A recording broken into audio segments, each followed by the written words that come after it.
चलिए, तो पहले रीजनिंग होगी, फिर साइंस और जीके होगी, लास्ट में पढ़ेंगे मैथ। चलिए, तो पहला सवाल देखिए। देखिए दोस्तों, रंग दे रखा है चित्रकार, तो कास्ट का क्या होगा? जिस प्रकार रंग का उपयोग करके चित्रकार चित्र बनाता है, उसी प्रकार कास्ट, कास्ट को बोलते हैं लकड़ी। तो कास्ट का मतलब आपका होता है वुड, यानी कि लकड़ी। तो लकड़ी का उपयोग करके जो बढ़ई होता है कारपेंटर, वो फर्नीचर बनाता है। तो जैसे रंगों का संबंध हो जाएगा चित्रकार से, वैसे ही दोस्तों कास्ट यानी कि लकड़ी का संबंध हो जाएगा बढ़ई से, कारपेंटर से। चलिए, सभी लोग क्लास को शेयर करते रहिए, एकदम बिल्कुल लल्लन टॉप क्लास है आज की। अब देखिए आपके सामने आपका अगला सवाल है, MADJXA, तो RUN से क्या होगा? अब समझिए, MAD मेड, तो मेड का कोड आपको दे रखा है JXA। देखिए दोस्तों, J के बाद KLM -3 XYZA ABCD, तो लॉजिक क्या है? -3 -3 -3। और इसी लॉजिक को आप रन में अप्लाई कीजिए। लालटेन तैयार रखना, गलत जवाब नहीं आना चाहिए। तो -3 -3 -3, तो R से 3 स्टेप पीछे O, U से 3 स्टेप पीछे R, और N से 3 स्टेप पीछे K आ जाएगा। ठीक है, तो कमल, खुशबू, शालिनी, शशिकांत, अंबेडकर, जिनका भी आंसर आ रहा है ORK, बिल्कुल करेक्ट है। आप लोगों का सही जवाब क्या होगा? ORK। चलिए, अब बढ़ते हैं आगे। नेक्स्ट क्वेश्चन आप लोग के सामने है दोस्तों, 25 से आपका 37 आ रहा है, तो 49 से क्या आएगा? अब हमें पता है 5 का स्क्वायर होता है 25, और 6 में अगर 1 जोड़ोगे 7, 7 का स्क्वायर आपका कितना? देखिए दोस्तों ध्यान से, बिल्कुल पहले देखिए 6 का स्क्वायर निकाल लेंगे, तो 6 का स्क्वायर 36, 1 जोड़ देंगे तो 37 हो जाएगा। अब 7 का स्क्वायर होता है 49, तो 8 का स्क्वायर निकालेंगे, 8 8 64, 1 जोड़ देंगे तो कितना हो जाएगा? 65 हो जाएगा। ठीक है, तो आईफोन, वीना, शैल, कमल, निक, खुशबू, सभी लोग क्लास को शेयर करते रहिए, और जिनका भी आंसर 65 आ रहा है, शाबाश। तो आपका इस सवाल का सही जवाब क्या होगा? 65 होगा। अब दोस्तों क्वेश्चन नंबर 4 से 6 में आपको क्या करना है? निम्नलिखित में से उसे चुनिए जो अन्य तीनों विकल्पों से अलग हो। चलिए बताइए, तो सबसे अलग दोस्तों क्या है? देखिए 6 छंग 36, तो ये 6 36 का गुणज है, 2 32 का गुणज है, 5 3 15 गुणज है, 16 दूनी 32 गुणज है। लेकिन 42 ये 4 से आपका डिवाइड नहीं होगा, तो 42 का 4 आपका गुणज नहीं है, इसलिए हमारा सही जवाब क्या होगा? सबसे डिफरेंट ऑड, तो ऑड आंसर हो जाएगा ऑप्शन नंबर ए। ठीक है भाई, बढ़िया है KGF। आप लोग कैसे हो? आप लोग बढ़िया हो ना? तो आपकी तैयारी कैसी चल रही है? I am Andhra Pradesh. शंकर जी, आपको हिंदी समझ में आ रही जो मैं बोल रहा हूँ? ठीक है, क्योंकि भाई आप आंध्र से प्रदेश से हैं, अच्छी बात है, बड़े दूर दूर से लोग जुड़े हुए हैं। हाँ, तो उम्मीद करता हूँ समझ में आ रहा होगा, कोई दिक्कत, कोई टेंशन, कोई परेशानी नहीं होगी। अब बढ़ते हैं आगे। हमारा अगला सवाल है आप लोग के सामने, इसको बताइए। तो छोटा पैकेट बड़ा धमाका का अगला सवाल देखिए, क्रोध, चिंता, दृष्टि और खुशी, इन चारों में आपको बताना है सबसे अलग क्या होगा। देखिए दोस्तों, क्रोध हो गया, चिंता हो गया, और जो खुशी हो गई, ध्यान दीजिएगा, ये सभी मानसिक क्रियाएं हैं। चाहे गुस्सा आना है, ठीक है ना, चाहे चिंता है, चाहे खुशी है, ये सब मानसिक क्रिया है। जबकि दृष्टि, विजन, इसका संबंध नेत्र से है, आंखों से है। बात समझ में आ रही है? ठीक है, लल्लू जी ध्यान दीजिए। देखिए, क्रोध, चिंता, खुशी, ये सब आपके मानसिक से संबंधित है। तेलुगु आती है, हिंदी आती है, इंग्लिश आती है। ओके, अच्छी बात है। आप ठहरे बिहारी, और बिहारी तो आपको आती होगी।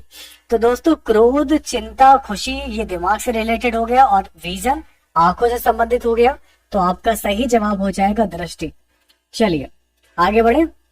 अब दोस्तों एक प्रतियोगिता है, और इस प्रतियोगिता में देखते हैं कौन जीतेगा। चलिए, तैयार है सभी लोग जीतने के लिए? तो दोस्तों 5 लड़के भाग लेते हैं। ये 5 लड़के हैं दोस्तों जो प्रतियोगिता में भाग लेते हैं और लालटेन लेकर दौड़ते हैं ट्रेन के आगे। तो रणवीर इस दौड़ में मोहन से आगे है। तो रणवीर जो है दोस्तों किससे आगे है? मोहन से आगे हो गया, परंतु गणेश से पीछे हो गया। लेकिन रणवीर गणेश से पीछे है। अमित शंकर से आगे है। अमित जो है वो आपका शंकर से आगे है, परंतु मोहन से पीछे है। तो बताइए कि इस दौड़ प्रतियोगिता में किसने जीता? तो अगर हम इस क्वेश्चन की बात करेंगे दोस्तों, तो इस दौड़ प्रतियोगिता को जीता है गणेश ने। क्यों गणेश ने जीता है? क्योंकि गणेश इस प्रतियोगिता में सबसे आगे है। ठीक है, तो प्यारे दोस्तों आपका सही जवाब होगा गणेश। ठीक है, आगे बढ़े भाई। क्लास को शेयर करते रहिए, बड़े कम लोग नजर आ रहे हो, क्या बात है? क्लास अच्छी नहीं लगती? कोई दिक्कत है, कोई समस्या है, समझ में नहीं आ रहा है, आप मुझे बताइए। लेकिन क्लास अगर आपको पसंद आ रही है तो भाई सभी लोगों तक पहुंचाइए, जिससे ये जो आप लोगों को मैं प्लेटफॉर्म प्रोवाइड करा रहा हूं आपकी प्रैक्टिस बेस्ट से बेस्ट हो सके। चलिए, अब आपका जो अगला सवाल आपके सामने आपको दिया गया है, इसको देखिए दोस्तों। निम्नलिखित 4 विकल्पों में कौन सा विकल्प नीचे दिए गए शब्दों का सार्थक क्रम दर्शाता है? चलिए, चट्टान, पहाड़ी, पर्वत, पर्वतमालाएं और पत्थर। दोस्तों सबसे छोटा इकाई है पत्थर, तो सबसे छोटा पत्थर होता है। अब पत्थर अगर बड़ा रूप है तो पत्थर का चट्टान हो जाएगा। चट्टान बहुत बड़ी दोस्तों हो गई एक तरीके से, तो चट्टान एक तरीके से पहाड़ी हो जाएगी। और पहाड़ी बहुत बड़ी पहाड़ी होगी दोस्तों, ये बहुत ऊंची हो गई, तो पहाड़ी से बनता है माउंटेन यानी कि पर्वत, और पर्वत की होती है पर्वतमालाएं। ठीक है सर, मेरा 83 आ रहा है प्लेटफॉर्म के सेट से। अच्छा ठीक है, अच्छी बात है।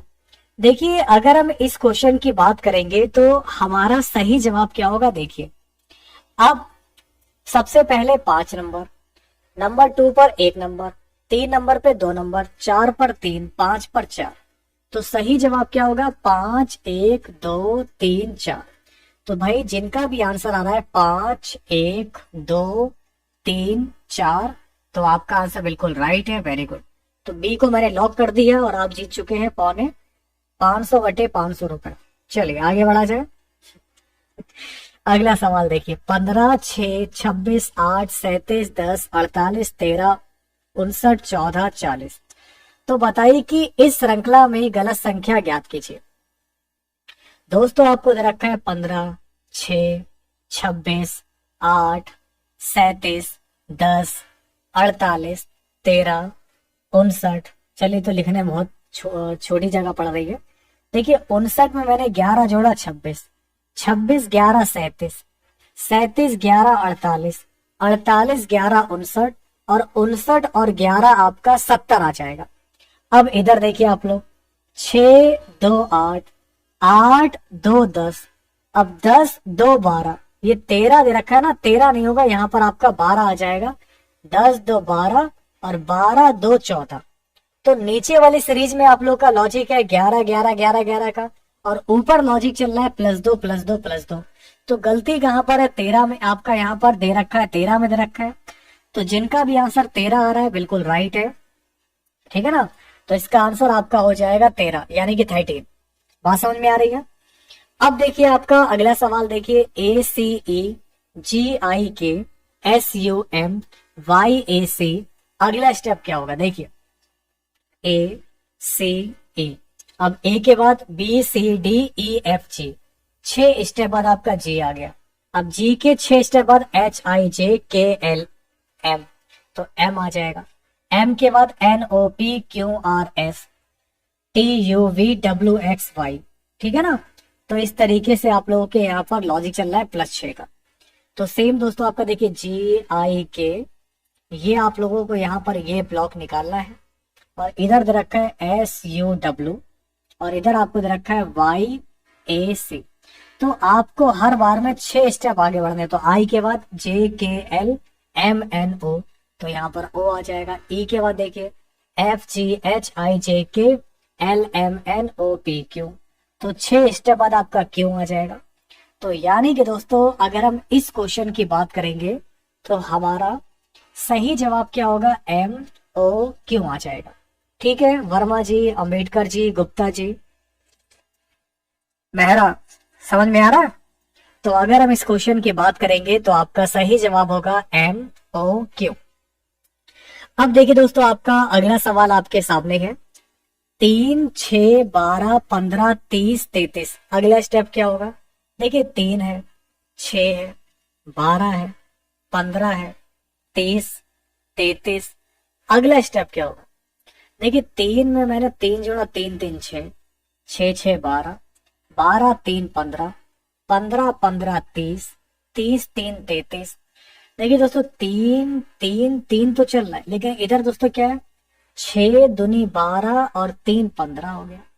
अब अगली बार दोस्तों क्या होगा आपका? यहाँ से 15 दूनी 30 और 3 33 हो जाएगा। तो 33 में 33 को जब ऐड करेंगे ना, तो 33 में 33 को ऐड करने पर हमारी वैल्यू क्या आ जाएगी? तो हमारी वैल्यू आ जाएगी 66। तो प्यारे साथियों, आपका सही जवाब क्या आ रहा है? 66 आ रहा है। तो और भी लॉजिक है इसके, बहुत सारे लॉजिक हैं। एक लॉजिक तो मैंने आपको ये बता दिया। अब सेकंड लॉजिक देखिए। सेकंड लॉजिक आपका क्या कह रहा है? देखिए दोस्तों, 3 है, 6 है, 12 है, 15 है, 30, 33, और आपका अगला स्टेप क्या होगा? देखिए दोस्तों, 3 में मैंने यहाँ पर जोड़ा 9, 3 9 12, 12 में मैंने यहाँ पर जोड़ा 18 23। अब देखिए 9 दूनी 18, 18 दूनी 36, तो 9 दूनी 18, 18 दूनी 36। समझ में आ रहा है आपको? तो 30 में 36 जोड़ोगे 66 आ जाएगा। इधर आप लोग दोस्तों क्या देखिए, 6 9 15 और 15 और 18 33। तो इधर भी आपका यही लॉजिक चल रहा है। तो एक आपका लॉजिक ये वाला हो गया और एक आपका लॉजिक ये वाला हो गया, पहला लॉजिक। तो जो भी लॉजिक आपको बेस्ट लगे आप उस लॉजिक को अप्लाई कर सकते हैं। आपका सही जवाब क्या हो जाएगा? 66 हो जाएगा। बात समझ में आ रही है आपको? ठीक है, क्लियर है, कोई दिक्कत तो नहीं है? एक आप ये देख लीजिए, आप लोग 3 दूनी 6, 6 दूनी 12, फिर 15 दूनी 30, इधर आपका 33 दूनी 66, लेकिन ये लॉजिक आपका फॉलो नहीं कर रहा है। तो आपका करेक्ट आंसर हो जाएगा 66। आगे बढ़े। स्पीड कोरा, सर स्पीड कोरा, आई कैन डू इट। कोरा मतलब क्या होता है मुझे बताइए जरा, फिर मैं उसी हिसाब से रेल बनाऊं क्लास की। देखिए, आलोक ने दक्षिण की ओर 12 किलोमीटर की यात्रा की, फिर बाईं ओर मुड़ा 10 किलोमीटर यात्रा की, फिर बाईं मुड़ा 12 किलोमीटर यात्रा की। तो आलोक अपने प्रारंभिक स्थान से कितना दूर था, इसको बताइए। तो प्यारे साथियों, चलिए आप मुझे बताइए सवाल का सही जवाब। देखिए, आलोक जो है सबसे पहले आपका दक्षिण की ओर मुड़ा और 12 किलोमीटर चला, फिर ये बाईं ओर मुड़ा और 10 किलोमीटर चला। तो बाईं ओर मुड़ा कितना चला आपका? 10 किलोमीटर चला। फिर बाईं ओर मुड़ा कितना चला आपका? 12 किलोमीटर चला। तो अपने प्रारंभिक स्थान से कितनी दूरी पर है? तो अभी ये अपनी प्रारंभिक स्थान से कितनी दूरी पर है? तो आपका राइट आंसर हो जाएगा 10 किलोमीटर। ठीक है ना, ये स्टार्टिंग पॉइंट है, ये एंड पॉइंट है, ये स्टार्टिंग पॉइंट है, और इन दोनों के बीच की दूरी कितनी हो जाएगी? हाँ हाँ, तो बिल्कुल मैं वही बता रहा हूं आपको। तो प्यारे मित्रों, आपका सही जवाब क्या होगा? 10 किलोमीटर होगा इसका बिल्कुल परफेक्ट आंसर। अब देखिए, अगला सवाल बहुत ही बढ़िया सवाल है। आपको लगाना है इस सवाल को, क्या दे रखा है देखिए, बताइए। लालू, रुचि, गौरव, डुइट, गायत्री, वीना, निक, शैल, शशिकांत। देखिए 28 25 23, 21 17 25, 51 44, अगला स्टेप क्या होगा? तो प्यारे साथियों, उड़ा दिया सवाल। चलिए इस सवाल को उड़ाने के लिए बिल्कुल तैयार हो जाइए। तो इस सवाल की रेल बना देंगे दोस्तों आज हम लोग। अब देखिए आप लोग, 28 प्लस 21 इनको जोड़ेंगे। तो 28 और 21 में जब मैंने 2 और जोड़ दिया तो 8 2 10 11, 2 2 4 1 5, 51 हो गया। तो देखिए 51 आ गया। फिर देखिए दोस्तों, 25 और 17 को ऐड करोगे तो 25 और 17 में 2 और जोड़ दीजिए, 7 5 12 13 14, 2 2 4 44। ऐसे 23 और 25 को जोड़ोगे आप तो 48 आ जाएगा। 2 और जोड़ दोगे तो इसकी वैल्यू आ जाएगी 50। ठीक है ना। तो अगर हम इस क्वेश्चन की बात करेंगे तो हमारा करेक्ट आंसर क्या होगा? 50 होगा। भाई जितने भी लोग क्लास में हैं, आप लोगों तक मेरी आवाज पहुंच पा रही है? तो क्लास को मिलकर शेयर कर दीजिए एक बार फटाफट से। जितने भी शेर और शेरनियां क्लास में जुड़े हैं, अगर रेल बनाना चाहते हैं तो बिल्कुल क्लास की भी रेल बना दीजिए। क्लास को शेयर करते रहे, आगे बढ़ते रहे, सपोर्ट करते रहे। और जितने भी मैं आपको प्रीवियस पेपर के क्वेश्चन करा रहा हूँ, CBT 1 में जो आपके सवाल पूछे गए थे और विगत वर्षों में जो क्वेश्चन आए थे, लेवल आपका कैसा रहेगा, हर तरीके के क्वेश्चन कराएंगे। मैथ भी कराएंगे, रीजनिंग भी कराएंगे, जीके भी कराएंगे, साइंस भी कराएंगे। और इस बार सिलेक्शन लेकर ही मानेंगे। जब तक तोड़ेंगे नहीं तब तक छोड़ेंगे नहीं, हारा वही जो लड़ा नहीं। अब हम लोग यहाँ पर दोस्तों देखने वाले हैं कुछ जीके के, कुछ साइंस के इंपॉर्टेंट क्वेश्चन। जैसे कि एक सवाल आपके सामने है दोस्तों, किस आर्टिकल के अंतर्गत कोई नागरिक मूल अधिकारों के किसी भी उल्लंघन के लिए सीधे ही कम उच्चतम न्यायालय में मुकदमा कर सकता है? तो भारतीय संविधान का आर्टिकल नंबर है 32। भारतीय संविधान का आर्टिकल 32 मूल अधिकारों के रिटों। इसमें 5 तरीके की रिट होती है। इसमें 5 तरीके की रिटें हैं। एक तो है बंदी प्रत्यक्षीकरण, परमादेश, प्रतिषेध, उत्प्रेषण, अधिकार परीक्षा। तो इनके माध्यम से लागू कराने की गारंटी प्रदान करता है। और कोई भी नागरिक आर्टिकल 32 के अंतर्गत मूल अधिकारों के किसी भी उल्लंघन के लिए उच्चतम न्यायालय में मुकदमा कर सकता है। तो आपका सही जवाब क्या होगा? आर्टिकल 32 होगा इसका बिल्कुल परफेक्ट आंसर। ठीक है, समोसा भी तैयार नहीं है। मतलब खाने पीने ही आते हो, पढ़ने नहीं आते हो। खाते रहिए, पीते रहिए और हमारे साथ पढ़ते रहिए। चलिए अगला सवाल है आपके सामने दोस्तों, कीमत सिद्धांत को यह भी कहा जाता है। तो कीमत सिद्धांत व्यष्टि अर्थशास्त्र का सिद्धांत है। कीमत सिद्धांत जो है आपका माइक्रो इकोनॉमिक्स यानी कि व्यष्टि अर्थशास्त्र का सिद्धांत है। और माइक्रो इकोनॉमिक्स की बात करेंगे, इसके अंतर्गत पूर्ण प्रतियोगिता, एकाधिकारी तथा एकाधिकारी प्रतियोगिता इत्यादि आते हैं, जिसके अंतर्गत कीमतों का निर्धारण हो पाता है।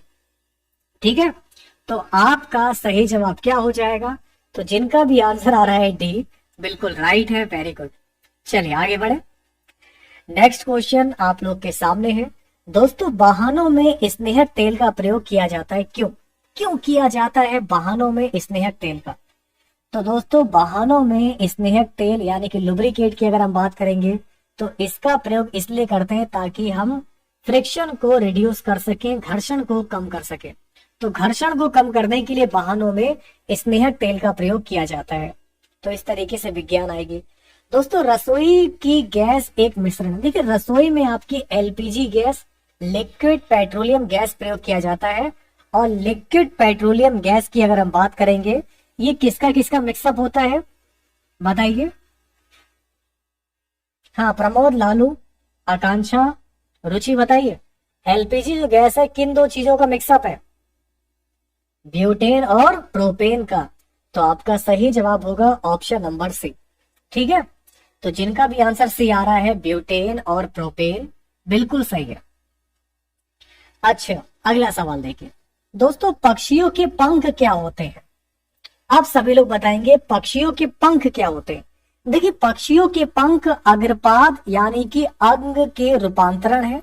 पक्षी जो होते हैं नियत तापी जंतु है। इनका शरीर 3 भागों में जैसे कि सिर, गर्दन एवं धड़ में विभाजित रहता है।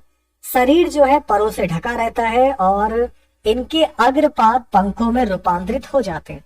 और इनके जबड़ों में दांत नहीं होते हैं, ये श्रृंगी होते हैं।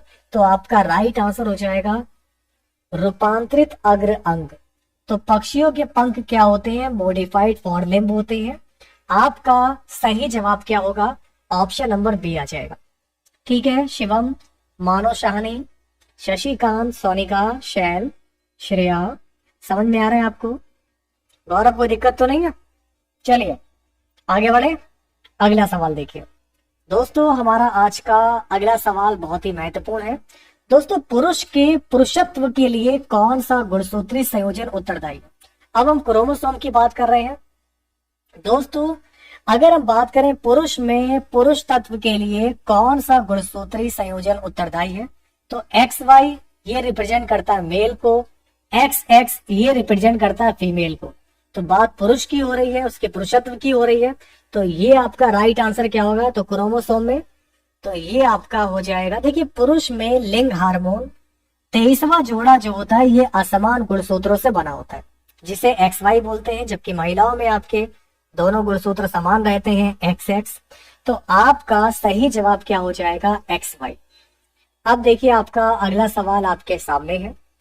दोस्तों अगर मैं पूछूं आपसे कि माइकोप्लाज्मा जिस रोग से संबद्ध है वह निम्नलिखित में से किन अवयवों को प्रभावित करता है? दोस्तों जो माइकोप्लाज्मा होता है इसकी सबसे पहले क्या बोलते हैं, किसने खोजा?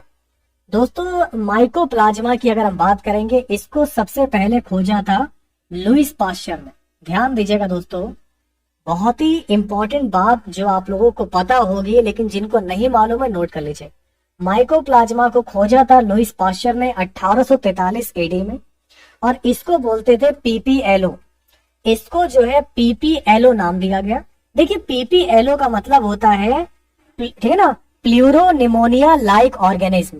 प्लूरोनिमोनिया लाइक ऑर्गेनिज्म, और ये मनुष्य तथा जानवरों में निमोनिया का कारक है। और निमोनिया होती है श्वास संबंधी बीमारी।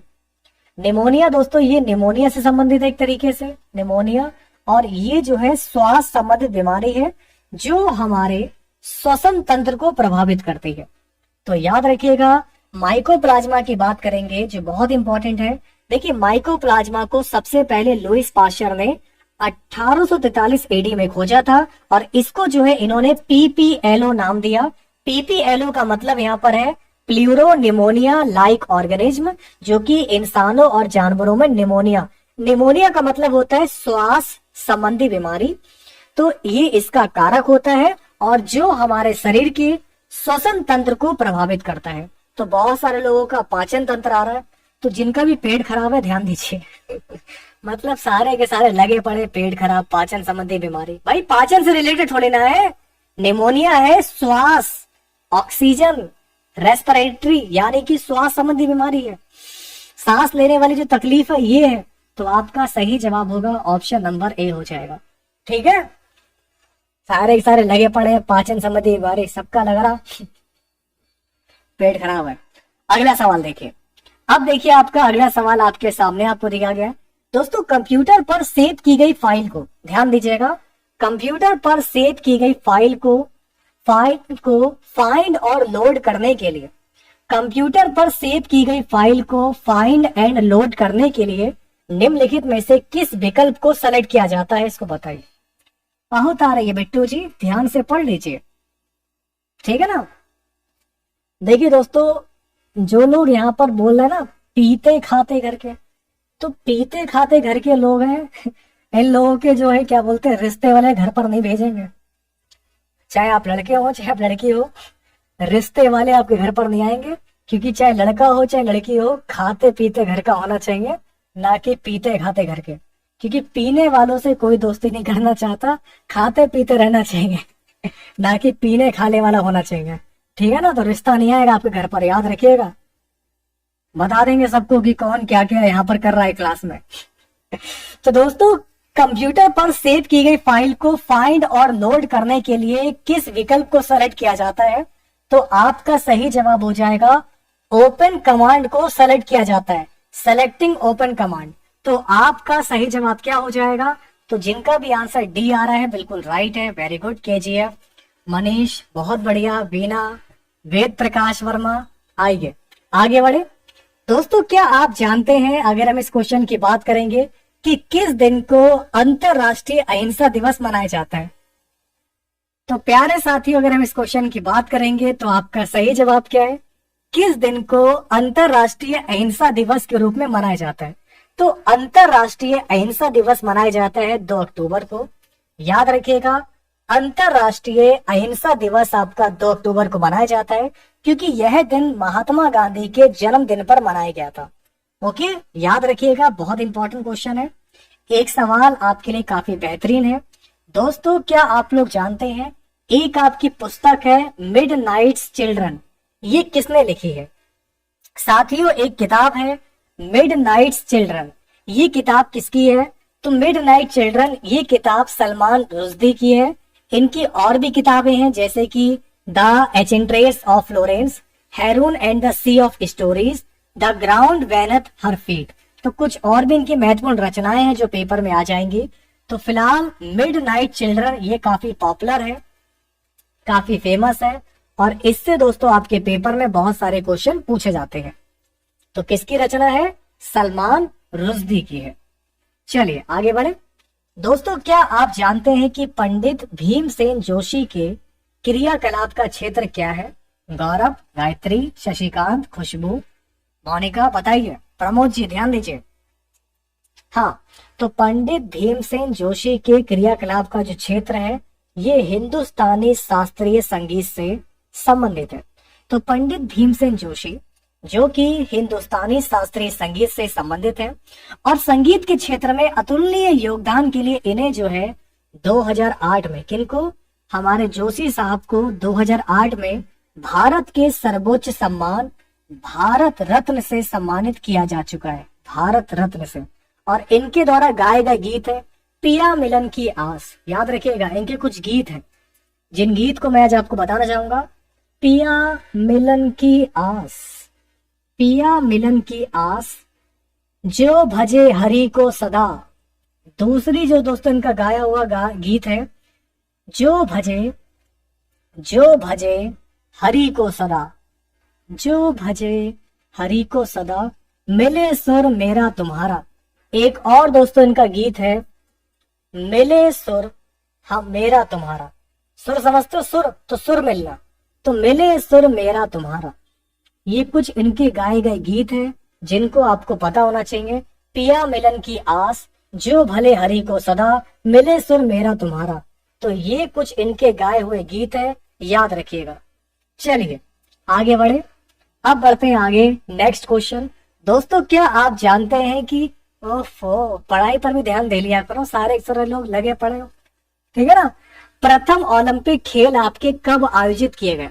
देखिए जनाब, प्रथम ओलंपिक खेल का जो आयोजन है ये आपके ओलंपिया में पाए गए शिलालेख के मुताबिक 1776 ईसा पूर्व में प्रथम ओलंपिक आयोजन किया गया था। ये प्राचीन ओलंपिक गेम थे। लेकिन अगर आपके एग्जाम में क्वेश्चन ये पूछ ले कि आधुनिक ओलंपिक खेलों का आयोजन कब किया गया, तो जो मॉडर्न वाले जो गेम है, तो मॉडर्न आधुनिक ओलंपिक गेम है, इनका जो आयोजन है आपका 1896 ईस्वी में किया गया था एथेंस ग्रीस में, ठीक है ना। तो भाई मॉडर्न वाले दोस्तों कब किए गए? मॉडर्न वाले किए गए थे आपके एथेंस ग्रीस में 1896 वाले। और जो आपका प्राचीन वाला ओलंपिक गेम है, तो प्राचीन वाला जो ओलंपिक गेम है इसका आयोजन 776 ईसा पूर्व में किया गया था। अच्छा हाँ, एक पेपर में क्वेश्चन ये पूछा जाता है कि आधुनिक ओलंपिक खेल के पिता कौन है। दोस्तों एक सवाल ये वाला भी बड़ा ही पेपर में पूछा जाता है कि आधुनिक ओलंपिक गेम की अगर हम बात करेंगे तो आधुनिक ओलंपिक खेल के पिता कौन है। तो आधुनिक ओलंपिक खेल के जो पिता हैं इनका नाम नोट कर लीजिएगा, Pierre de Coubertin. Pierre de Coubertin इनका नाम है। और ये आप लोगों के दोस्तों क्या है? आधुनिक ओलंपिक खेल के पिता हैं पियरे डी कुबर्तिन। और अभी दोस्तों जो 2016 के ओलंपिक गेम हुए थे ये आप लोगों के ब्राजील में हुए थे, याद रखिएगा दोस्तों। 2016 के जो ओलंपिक गेम हुए थे ये आपके ब्राजील में हुए थे। और 2020 का जो ओलंपिक गेम हुआ था ये आपका जापान के टोक्यो में हुआ था। तो ये भी आपको पता होना चाहिए, ठीक है। चलिए आगे बढ़े। अब दोस्तों जिसका था आपको इंतजार, जिसका था आपको इंतजार, आ गई है आपकी शानदार गणित। ये गणित है मेरे प्यारे। तो किस तरीके से सवाल आएंगे आपके एग्जाम में, हर वो सवाल जो परीक्षा में पूछा गया है वो मैं आपको बताऊंगा। एक गाना सुना दो सर जी। गाने मत सुना करो भाई, पढ़ाई कर लो आप लोग। गाने तो जिंदगी भर गाएंगे, जिस दिन आपका सिलेक्शन हो गया उस दिन जरूर गाना गाएंगे, ठीक है ना। बिल्कुल गीत गाकर आपको क्लास कराएंगे, लेकिन पहले सिलेक्शन ले लो। पहले इस पेपर की रेल बना दो। रेल बना दोगे आप लोग, जब रेल बना के पेपर किया होगे मैं आपको गाना सुना दूंगा मैं आप लोगों को, ठीक है। चलिए तो पहला सवाल आप लोग के सामने आ चुका है दोस्तों। x एक वास्तविक संख्या है, x एक वास्तविक संख्या है और आपको दे रखा है x की पावर 4 प्लस 1/x की पावर 4 बराबर आपको दे रखा है 119। तो x माइनस 1/x की वैल्यू क्या होगी इसको बताना। तो दोस्तों हम लोगों को क्या निकालना है, ध्यान दीजिएगा। अब मुझे नहीं था उसका इंतजार, कर लो थोड़ा इंतजार, मैथ है जनाब। तो x माइनस 1/x की वैल्यू क्या होगी देखिए दोस्तों, आप लोग को बता दें यहाँ से एक्स स्क्वायर प्लस 1/x² का अगर आप होल ऑफ स्क्वायर करोगे तो x की पावर 4 प्लस 1/x की पावर 4 प्लस का आपका क्या आ जाएगा 2। ध्यान दीजिएगा, समझ के कीजिए, यहाँ प्लस ना कर लो माइनस कर लो, तो यहाँ पर आपका माइनस का 2 आ जाएगा।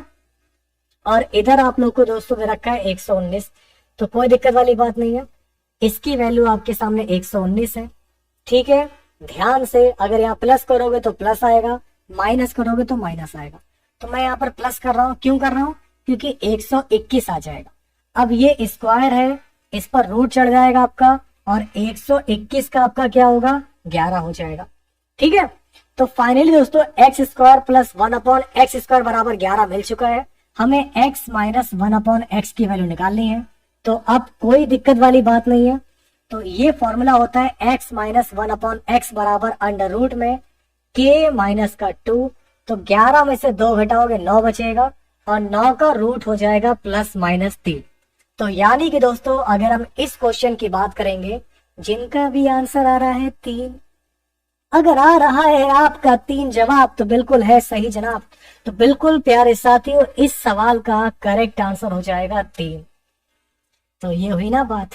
क्लास को कौन ने शेयर किया अभी तक बताओ, सारे लोग हाथ खड़ा करो जिन लोगों ने भी अभी तक क्लास को शेयर नहीं किया। तो क्लास के लाइक और शेयर रुकने नहीं चाहिए, और क्लास में गलत जवाब आना नहीं चाहिए। ठीक है, सबके सब लोगों को बीएसए का नाम रोशन करना, और हर हाल में सिलेक्शन देना ही लेना है। जब तक सिलेक्शन लिए बगैर छोड़ेंगे नहीं, याद रखिएगा। सिलेक्शन तो आपको हर हाल में पाना है, नहीं तो जॉब पक्की है आपकी लालटेन वाली, याद रखिएगा दोस्तों। अब देखिए आपका अगला सवाल बहुत ही शानदार है, बेशकीमती सवाल है, बोले तो एकदम लल्लन टॉप सवाल है। तो आइए दोस्तों और बताइए। देखिए 5 सेंटीमीटर तथा 8 सेंटीमीटर त्रिज्याओं वाले 2 वृत्त एक दूसरे को बाहर से ए बिंदु पर स्पर्श करते हैं। ठीक है, ध्यान दीजिएगा, बहुत अच्छा सवाल है, मैं आपको सिखाऊंगा, समझाऊंगा, सब कुछ बताऊंगा। तो एक वृत्त है दोस्तों जिसकी त्रिज्या 5 सेंटीमीटर है, और एक वृत्त दोस्तों जिसकी त्रिज्या 8 सेंटीमीटर है, और ये आपका ए पॉइंट पर स्पर्श कर रहा है। तो दोस्तों मैंने ये बना लिया, ये इस वाले वृत्त का केंद्र हो गया। तो इसकी त्रिज्या है 5, इसकी त्रिज्या है 8। इसको यहां तक मिलाओगे दोस्तों ये 8 हो जाएगा, इसको यहां तक मिलाओगे दोस्तों ये आप लोग का 5 है, तो ये भी आपका 5 हो जाएगा। ठीक है, अब देखिए तदनुसार ए को बिंदु से गुजरने वाली सरल रेखा को उन वृत्तों पर पी और क्यू पर काटते हैं। तो ये बिंदु पी हो गया और ये बिंदु क्यू हो गया, ध्यान दीजिएगा। तो दोस्तों आपको निकालना है एपी अनुपात ए क्यू, चूंकि त्रिज्या बराबर होती है। अब देखिए अगर आप इस पॉइंट को यहां पर मिलाओ ये भी 5 हो जाएगा, इसको यहां मिलाओ 8 हो जाएगा। तो त्रिज्या आप लोग की बराबर होती है। तो इस कंडीशन में दोस्तों देखिए हमारा एपी, तो ए से लेकर पी तक 5 और 5 10 हो जाएगा, तो ये 10 हो गया अनुपात। फिर ए क्यू, ए से लेकर क्यू तक 8 और 8 16 हो गया। तो 10 अनुपात 16 का मतलब कितना हो जाएगा 2 पंजे 10, 2 अट्ठे 16। तो इन दोनों का सही जवाब होगा 5 अनुपात 8। ठीक है, मैथ फेवरेट है मेरा। ये हुई देखिए, एक रेखा है ए माइनस का 2,3 और बी माइनस का 6,5, ये 2 बिंदु से होकर गुजरती है। तो एक रेखा है दोस्तों जो 2 बिंदु से होकर गुजरती है, तो ए बी की प्रवणता क्या होगी। तो प्यारे साथियों ए बी की प्रवणता क्या होगी ये आप लोगों को बताना है। तो प्रवणता यानी कि स्लोप, तो ए बी की प्रवणता यानी कि एम बराबर आपका होता है y2 माइनस का y1 अपॉन में x2 माइनस का x1। ये प्रवणता का फॉर्मूला है। ठीक है, याद रखिएगा, कभी भी अगर पेपर में क्वेश्चन पूछ ले तो प्रवणता का फॉर्मूला होता है y2 minus y1 x2 minus x1, ये m बराबर, और m बराबर आपका tan थीटा भी होता है। खैर ये आपका x1 बिंदु है, ये y1 बिंदु है, ये x2 बिंदु है, ये y2 बिंदु है। अब y2 की वैल्यू आपको 5 दे रखी है, माइनस y1 की वैल्यू 3 दे रखी है, x2 की वैल्यू -6 है, x1 -2, तो माइनस माइनस प्लस का 2 आ जाएगा। तो 5 में से 3 गया 2, 6 में 2 जाएगा, माइनस का 4 आ जाएगा, 2 एकम 2, 2 दूनी 4, तो माइनस का 1/2 होगा इसका बिल्कुल सही जवाब। तो प्यारे साथियों, अगर हम इस क्वेश्चन की बात करेंगे तो हमारा सही जवाब क्या होगा, माइनस का 1/2। तो ए बी की प्रवणता क्या हो जाएगी, ध्यान दीजिएगा, यहां से हमारा जो ए बी है इसका स्लोप आएगा माइनस का 1/2 आ जाएगा। आज मैंने क्लास नहीं ली कोई बात नहीं, है ना, देर से आए मगर दुरुस्त आए, ये कहावत सुनी ना, तो बिल्कुल कम से कम आए। तो अब जितने भी मैंने आपको क्लास कराई है मैथ की, रीजनिंग की, पेपर वाली, आप हमारी मैथ वाली जो स्पेशल क्लास में जो करा रहा हूँ, रीजनिंग करा रहा हूँ, बिल्कुल एकदम शुरुआत से लेवल 1 नंबर से पढ़ा रहा हूँ। किसी को अगर मैथ नहीं आती, अगर वो भी पढ़ेगा ना तो वो भी सीख जाएगा। अगर बच्चे को भी मैथ सिखाएंगे ना वो भी पढ़ना सीख जाएगा, छोटा बच्चा भी। आप तो फिर भी बहुत बड़े और समझदार लोग हैं। चलिए चलिए दोस्तों, अब आगे बढ़ा जाए। अगला सवाल बड़ा ही शानदार है आप लोगों के लिए। अब देखते हैं कौन बताए, और क्लास को शेयर करते रहिए। दोस्तों आपको दे रखा है कि ए बी सी डी एक चतुर्भुज है जिसमें बी डी विकर्ण 64 सेंटीमीटर। अब एक चतुर्भुज बना लेते हैं यहाँ पर ए बी सी डी। एक मैंने यहाँ पर चतुर्भुज बना लिया इस तरीके से, ध्यान दीजिएगा दोस्तों, एक मैं यहाँ पर चतुर्भुज बना रहा हूँ, ठीक है ना। तो ए बी सी डी इस तरीके से मैंने कुछ भी बनाकर मिला दिया, ये मैंने चतुर्भुज बना लिया यहाँ पर ए बी सी डी। तो ए बी सी डी मैंने चतुर्भुज बना लिया। अब देखिए बी डी की लंबाई दे रखी है 64, तो बी डी यानी कि बी से लेकर अगर डी पॉइंट को मिला दे तो इसकी लंबाई 64 दे रखी है। अब आपको क्या दे रखा है, ए एल लंब है बी डी पर। ठीक है चीकू, पढ़ लीजिए। और चीकू आपकी तो जॉब लग चुकी, कितनी बार जॉब लोगे आप, ठीक है। क्या नाम था आपका, नवीन दाहिया उर्फ चीकू। याद रहता है मुझे हर एक चीज, कौन सा बच्चा कामयाब हो चुका है, सिलेक्शन ले चुका है, और कौन कौन लाइन में लगे हुए हैं। चलिए, तो भाई ए एल लंब है बी डी पर, तो बी डी पर लंब हो गया ए एल, ए एल आपका बी डी पर लंब हो गया, तो ये एल पॉइंट हो गया। अब सी एम लंब है बी डी पर। अब दोस्तों जो सी एम है दोस्तों, ये लंब है बी डी पर, तो ये लंब हो गए आपकी बी डी पर, सी एम बी डी पर लंब हो गई। अब ए एल की लंबाई दे रखा है 13.2, इसकी लंबाई है 13.2, ध्यान दीजिएगा। और सीएम की लंबाई आपको दे रखी है 16.8, इसकी लंबाई है 16.8। और ये जो बेस है, बेस बीडी दे रखा है आपको 64 सेंटीमीटर। तो 2 ट्रायंगल बन गए आपके। तो प्यारे साथियों ध्यान दीजिएगा, आपके 2 ट्रायंगल बन गए। देखिए एक ट्रायंगल तो आपका ये वाला है जिसकी हाइट आपको दे रखी है 13.2 और बेस है 64, ये पहला ट्रायंगल हो गया। दूसरा वाला ट्रायंगल ये हो गया जिसकी हाइट आपको दे रखी है 16.8 और बेस दे रखा है 64। तो 2 ट्रायंगल हो गए, ट्रायंगल नंबर 1, ट्रायंगल नंबर 2। तो दोस्तों हमें क्या निकालना है, ए बी सी डी का क्षेत्रफल। तो दोनों त्रिभुजों का योगफल निकालना है। तो बहुत सिंपल सवाल है। तो दोनों त्रिभुजों का योगफल हो जाएगा 1/2, बेस है 64, हाइट आपको दे रखी है 13.2, ये पहला ट्रायंगल हो गया, प्लस दूसरा ट्रायंगल 1/2, बेस है 64 और इसकी हाइट है 16.8। तो बस अब आपको इसको सॉल्व करना है। तो 1/2 और 64 मैंने कॉमन लिया, तो 13.2 प्लस 16.8, 8 2 10, 6 4 10, फिर 1 1 2 3 30 आ जाएगा। तो 1/2 64 इंटू 30, 2 से काटा 2 तिया 6, 2 दूनी 4, 32 तिया 3 दूनी 6, 3 तिया 9, 960 सेंटीमीटर स्क्वायर।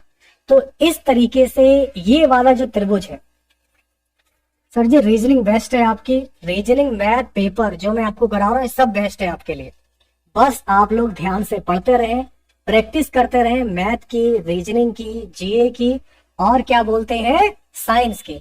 और हाँ एक बात मैं बताना भूल गया था, मैंने कल बताया था आपको, जो लोग आज पहली बार आए हैं, देखिए करंट अफेयर के लिए सबसे best BSA government job news के सारे क्वेश्चन की प्रैक्टिस कर लीजिए, ठीक है ना।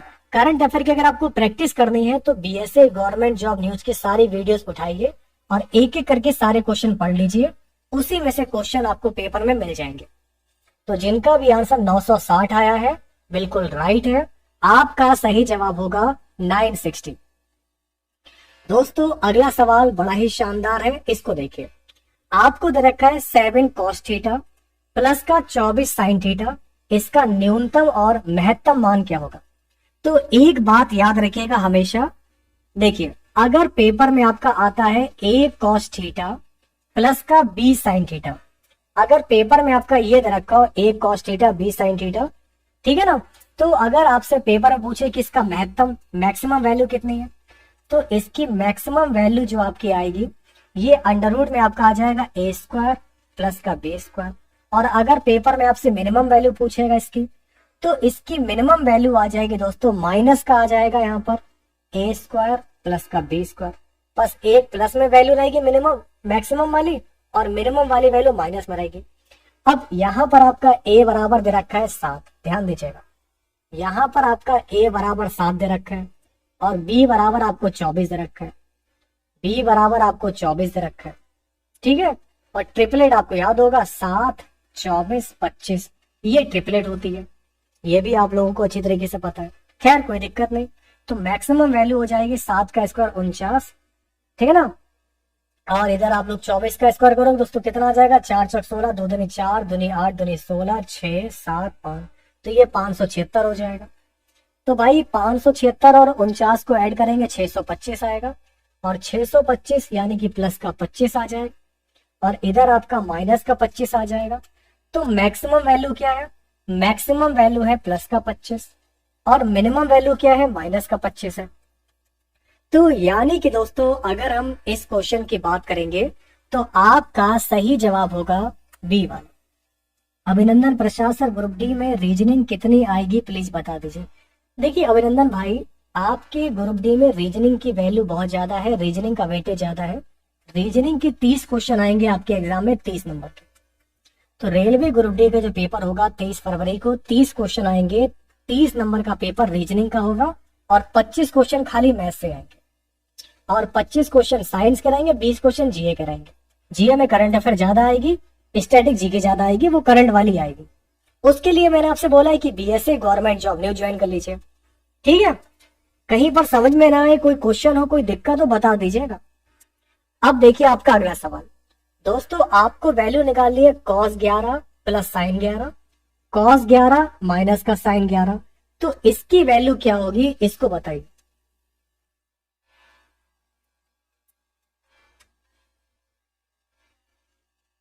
क्या बात बोल दी यहाँ पर चीकू जी ने कि तेरे पसीने की हर बूंद को मोती सा चमकाऊंगा, माँ तू सपने को बड़ा देखना, पूरा करके मैं दिखलाऊंगा। क्या बात बोल दी, बिल्कुल दिल पर लग गई। तो बिल्कुल ये लाइन सभी लोगों के लिए है। अपनी माता जी से जाकर कह दीजिएगा सपने बड़े देखो, आपका पूत जो है, आपका जो सपूत है, अब उस मुकाम पर पहुंचने वाला है जिसके लिए आज वो तैयारी कर रहा है। लक्ष्य उसके सामने है, 2 महीने का वक्त है, और 2 महीने काफी होते हैं रेलवे के पेपर की रेल बनाने के लिए। अब देखिए आपको बताना है cos 11 प्लस का sin 11 अपॉन में आपका दोस्तों cos 11 माइनस का sin 11। दोस्तों मैंने इधर से cos 11 कॉमन ले लिया, तो अंदर बचेगा दोस्तों 1 प्लस नीचे sin अपॉन cos आएगा, तो sin अपॉन cos आएगा, cos से मल्टीप्लाई करेंगे फिर से cos बन जाएगा, आपका sin बन जाएगा, तो sin अपॉन cos 10 हो जाएगा, तो ये आपका 10 11 हो जाएगा। अब आप दोस्तों इधर देखिए, यहां पर भी दोस्तों मैंने यहाँ पर cos 11 कॉमन लिया, तो cos 11 मैंने जब कॉमन लिया तो 1 माइनस का 10 11 हो जाएगा, तो cos 11 से cos 11 कैंसिल हो गया। अब दोस्तों क्या आ गया, 1 प्लस का 10 11, 1 प्लस का 10 11 और 1 माइनस का 10 11, ठीक है। अब tan 45 का मान होता है दोस्तों 1, याद रखिएगा। आपको पता है प्यारे साथियों, अगर हम इस क्वेश्चन की बात करेंगे तो tan 45 का मान आपका क्या होता है, 1 होता है। सर आज मेरी शादी है तब भी मैं आपकी क्लास देख रहा हूं, क्या बात है, बंदे की बात में दम है। ठीक है, शादी निपटा लो पहले, आज कल से पढ़ना शुरू कर देना, ठीक है। देखिए तो भाई 1 की वैल्यू आपको tan 45 लिख देंगे, तो 1 का मान tan 45 प्लस tan 11, फिर दोस्तों नीचे आप लोगों का 1 ये ऐसे लिखा रहने देंगे, माइनस का देखिए 1 इंटू tan 11 लिख लेंगे, तो 1 का मतलब दोस्तों tan 45 इंटू tan 11। अब आप लोग देखिए दोस्तों, आप लोगों ने पढ़ा होगा tan a प्लस का tan b 1 minus tan a tan b, तो ये होता है tan a प्लस b। तो ये फॉर्मूला क्या हो जाएगा, ध्यान दीजिएगा, ये फॉर्मूला हो जाएगा tan a प्लस b।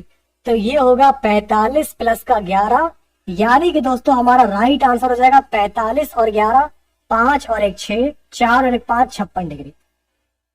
तो दोस्तों हमारी वैल्यू क्या आ गई है, हमारी वैल्यू आ गई है tan 56, लेकिन 56 ऑप्शन में नहीं दे रखा है, तो इसको कॉट में बदल लेंगे।